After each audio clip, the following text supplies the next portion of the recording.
Jane Austen, A Biographer's Perspective. Paula Byrne, Biographer. Reinventing Jane Austen. The reason I wrote a new biography of Jane Austen is I think there's always room for a new interpretation, even if we don't have new evidence. She's a bit like Shakespeare in that she seems to lend herself to reinvention and reinterpretation. So I feel like there's always something fresh to say about Jane Austen, even though we know relatively little about her life. Austen's World.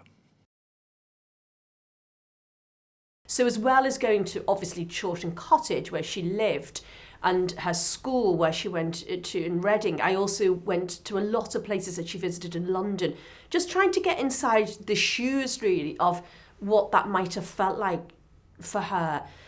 Bath, so Bath is a place she lived in for 5 years, so I went to 4 Sydney Gardens and all the places that she went to. So I went to as many places as I could, just to, again, get that feel, that environmental feel, or the culture or the geography. I feel as a biographer it is really important to do that footstepping work and not just be in some dusty library reading all the books and the letters, but sort of getting out. So that's something that I'm actually quite passionate about as a biographer.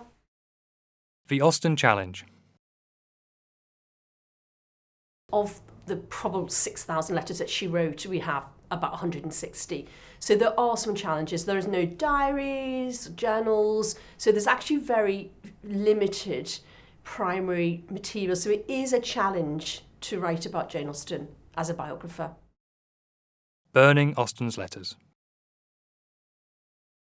It is one of the great sadnesses that most of Jane Austen's letters were destroyed and so few remain. And here's the real kicker. Cassandra, her sister, who kept most of the letters, she kept them for years after her sister's death, and it was only shortly before her death that she destroyed them. So it's so tantalising to think she sat on those letters, she pored over them, she absolutely loved her sister so dearly. And then at some point before her own death, she decided that she would throw the best part of them in the fire. And what she tried to do is she tried to keep the letters that were most sort of innocuous, and so not to hurt anybody who still survived. And that to me is extraordinary, because Jane Austen is so sharp-tongued and so caustic and can be so cruel. You think, well, oh my goodness, what did she say in the letters that were destroyed if this is what we have from the letters that are supposed to be quite benign? Austen's letters to her sister. My approach as a biographer of Jane Austen is to really analyse the letters that we've got. And one of the reasons I really do feel grateful as a biographer is the letters that we do have were written to her closest confidant. So they're very intimate. So you really get a sense of the real Jane Austen, because she's pouring out her heart to the person that she loves most in the world and the person that she is closest to.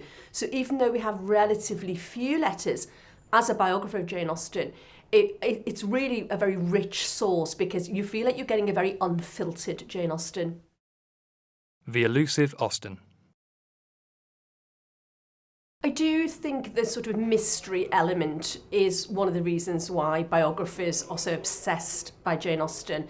So we're always trying to find new ways to tell her story and sort of a new interpretation or a new insight, because we have mined this information pretty thoroughly. Having said that, things come up, new letters appear, objects appear that give us new insight. So it's nothing sort of set in stone. So I feel like there's always room for a new interpretation or just a new take. So you might just want to shift. Oh, and now we know she was a feminist. Oh, this is what we now think about it. It can change with each generation, with each culture, really. So, but the elusiveness of her, the fact we don't know what she looks like, for example, I think is one of the reasons why she is so mysterious.